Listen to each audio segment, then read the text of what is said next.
สบ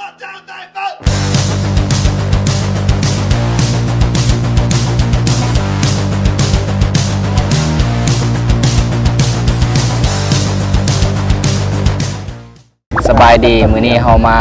ลินอยู่สวนเจ้าเนาะหลังจากที่เฮาบ่ได้เฮ็ดคลิปลงดนแล้ววันนี้เฮาก็เลยแบบมารอลินซื่อๆดอกคลิปนี้ก็สิบ่มีสาระหยังหลายดอกแต่มาลินซื่อๆแต่ในมื้อนี้เฮามาอยู่2คนเนาะถึงตากล้องแต่ไอ้หนึ่งบ่มาและยังสิมีอีกคนนึงมาเนาะเซอร์ไพรส์เนาะบ่ฮู้ว่าสิแม่นไผหาติดตามเบิ่งแต่ตอนนี้เฮาย่างรอกันไปก่อนสำซาผู้นั้นมา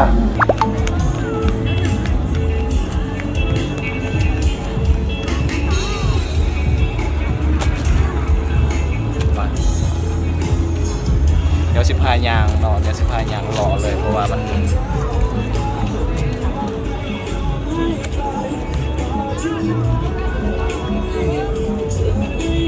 แล้วเราเป็นยังไงมื้อนี้ความรู้สึกเนาะรู้สึกกับสิบูวิวแล้วบวันอย่างคนเดียวเนี่ยการที่ผู้สาวมันจากจับมือนำเนี่ยสิได้อยู่ไปย่างเอาพี่ก่อนยังไป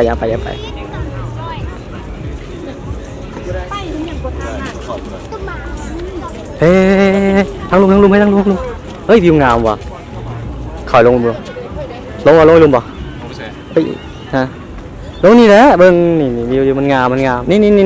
เฮ้ยเห็นแล้วไปลงมาแม่นสวอปฮะแม่นลองเบิ่งเดี๋ยวขึ้นก่อนสิโอ้เดี๋ยวให้ผู้สาวถ่ายก่อนรูปก่อนมีการถ่ายรูปพร้อมยาวน้ำตุ๊กว้าวงามเลยอ่ะโอเคมองแกการถ่ายรูปกับน้ำตกงามเลยอันนี้มันชื่อไหนสุกมันแบบว่าจุดหนึ่งบ่จุดใหญ่ของนครหลวงเพราะแน่นอนคนมันต้องหลายอยู่แล้วมันเป็นจุดใหญ่ของนครหลวงที่เขาแบบต้องมาพักผ่อนหลังจากที่เขาเฮ็ดเบียงไม่เมื่อยมาแม่นบ่มาแล้วเขาต้องได้มาพักผ่อนสิมานั่งลินแล้วออกกำลังกายแลนเนาะแลนเฮ้ยขอความไปเขาเนาะขอความไปดังวะใครวะอ๋อมีอันนี้ความลับเซอร์ไพรส์คนที่เซอร์ไพรส์เราให้ติดตามเบิ่งตอนนี้เพิ่นเดี๋ยวขอตอบก่อนขอตอบแชทก่อนจูเพิ่นอยู่ใส่ว่าซั่นนะฮะกำลังตอบว่าตอนนี้อยู่แถวปักทุ้ง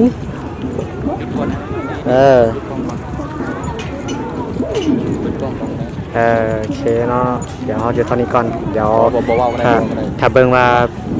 ผู้ที่บ้านยังเขามาเซอร์ไพรส์นี่มันไผติดตามมาได้โอเคเนาะหลังจากที่ห้องไปย่างมาเมื่อยแล้วก็สิยืนพักแบบผู้นั่นแหละสิมาแต่บอกว่าจะม่วงว่าสิมาหอนแต่นี่มันจะม่วงอะไรดิเดโอ้กะประมาณ7 โมงปลายแล้วปลาย15 นาทีก็ว่า10 นาทีนี่แหละตอนที่แรกเพิ่นว่าจังม่วงว่าสิมาหอนว่ะเพิ่นว่าอีก10 นาที20 นาทีมาฮอดสวนเจ้าเป็นไงกายแล้วบ่กายแล้วชั่วโมงแล้วมันเป็นคือชั่วโมงแล้วนั่งเลยมีแต่ว่ารอถาไปก่อนเวลาว่าโอเคเพิ่นนุ่งเสื้อสีหยังโอ้นุ่งเสื้อสีขาวมากับ2 คนบ่คนเดียวอ่ะอ๋อมาคนเดียวเดี๋ยวผู้เห็นอยู่ใส่ปะเขาก็บ่เห็นเพิ่นเนาะอยู่ใส่ปะตอนนี้กำลังหาเพิ่นอยู่ใส่บ่หาซอกกันอยู่ว่านุ่งเสื้อสีขาวไล่ละเห็นแล้วโอเค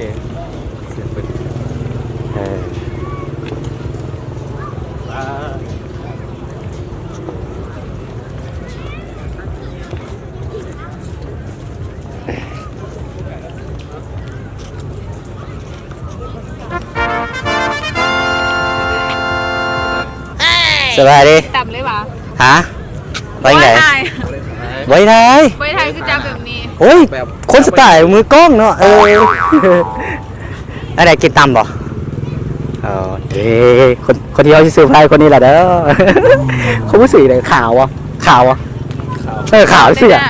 ขาวเสื้อขาวเสื้อขาวแล้วไหนเอาแต่ตอนนี้เอาคลิปอ่ะ ท่านสิทายเราบอกได้ ถ้าอะไรสิบอกดอกมาแล้วนะโซกเอาอันนั้นไงเอา USB บอกว่าในกระเป๋าเขาในกระเป๋ากระเป๋าเขาแล้วละครเนี่ยจังไดเพิ่นจะเอาไปฉายเลยว่ะ ไม่ใช่ ตอนจบนะจะบอกตอนจบได้โลโก้ซุ้มเขาวับบัดเดียวละฮะ ได้ยูโด เพราะว่า เป็นหา ลายซื้ออยู่ในถุงถุงทบิดทบิดโบนเมื่อก่อน มีคุณกล้องไปทางอื่น เอาเป็นกล้องทางอื่นเดี๋ยวถ่ายเอาวิว วันนี้ตัวเอาไว้นู่น เซอร์ไพรส์สุดๆเลยเว้ยนี่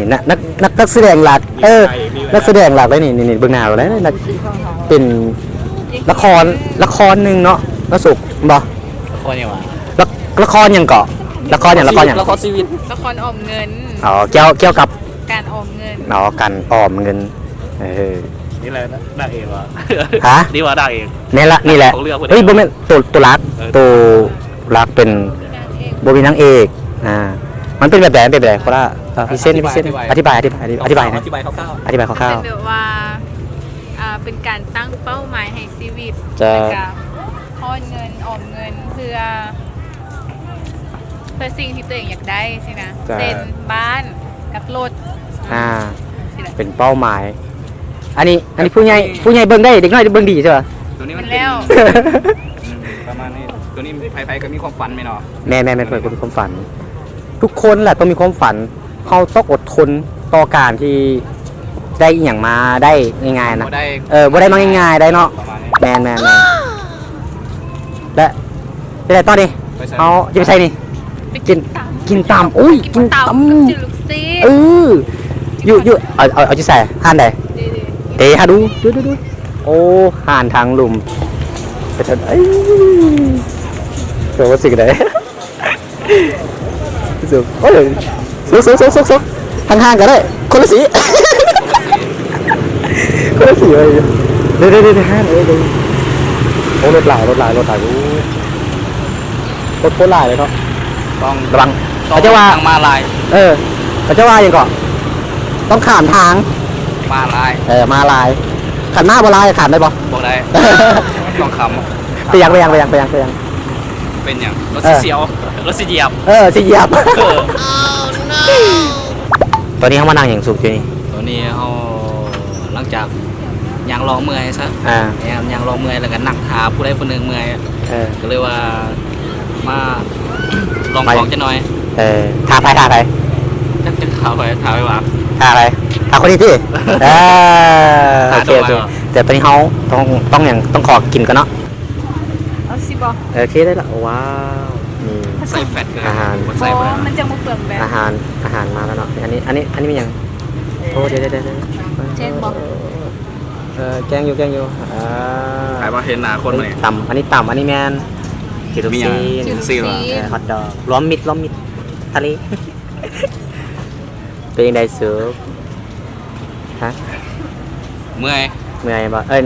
เจ้าไหนเขาต้องได้ปิดคลิปได้เพราะว่าตอนนี้เขาจะกินละ จะได้ปิดคลิป ฝากยังบอก ฝากคนละฝาก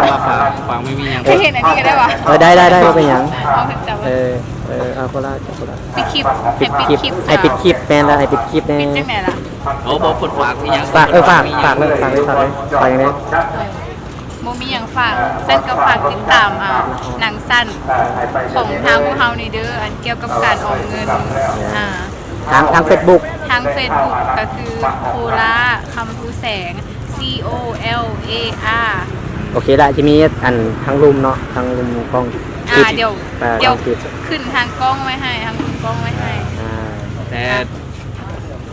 สำหรับคลิปนี้เนาะ โอเค นะเป็น สำหรับคลิปนี้บ่มีหยังหลายหน่อยที่เฮา แมนเอา เขาอย่าบอกว่าเขาเน้นไร้สาระเนาะบ่แม่นว่าเน้นมีสาระ สำหรับคลิปนี้อย่าด่ากันเด้อ และเอาที่ไหนเขาฝากซ่องของเขา ฝากซ่องของเขาใน Female Tiger แล้วก็ Facebook YouTube Facebook กับ Female Tiger แล้วก็ YouTube กับกระปอมหน่อยเนาะกระปอมหน่อยเซอร์แนล แล้วเซิร์ชเข้าไปบ๊ายบาย อย่าลืมเข้าไปกดติดตามกันเด้อสำหรับคลิปนี้ขอกล่าวคำว่าสบายดี แล้ว